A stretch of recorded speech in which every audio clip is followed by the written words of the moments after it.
திமுக ஆட்சி வந்ததுக்கப்புறம் ஆக்சுவலாக கல்குவாரிகள் ரொம்ப வருஷமாக இருக்குது. ஆனால் திமுக ஆட்சிக்கு வந்ததுக்கப்புறம் அந்த பகுதியில் உள்ள சிறு கல்குவாரி அதிபர்கள் இருக்காங்க இல்லையா, அவங்க வந்து பெரிய அளவில் பாதிக்கப்படுறாங்க.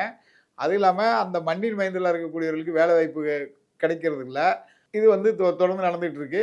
மக்கள் தரப்புல பெரிய குற்றச்சாட்டு அப்படின்னா, அரசு அதிகாரிகள் வந்து கார்ப்பரேட், அதாவது எல்என்டி போன்ற கம்பெனிகள், மிகப்பெரிய கம்பெனிகள் இந்த தொழிலுக்குள்ள வந்துட்டாங்க. அவங்களுக்கு துணை போறதுக்காக இந்த சின்ன சின்ன தொழில் பண்ணக்கூடியவர்கள் மீது அபராதம் விதிக்கிறது, அவங்களுக்கு வந்து அது லட்சக்கணக்கில் பண்றது அப்படிங்கும்போது அவங்களெல்லாம் இந்த தொழிலை விட்டு அகற்றணுங்கிற அடிப்படையில் இவங்க செயல்படுறாங்க அப்படிங்கிறது அந்த பகுதி மக்கள் தொடர்ந்து சொல்லிட்டு வராங்க.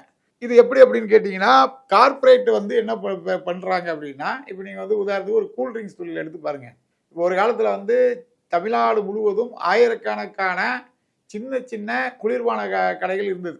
கோலி சோடாலேருந்து எல்லாம் இருந்துச்சு.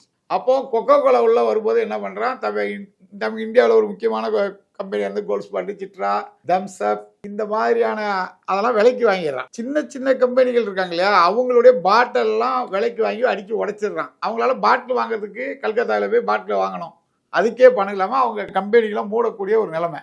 இப்படி இருக்கும்போது இதே கான்செப்ட் தான்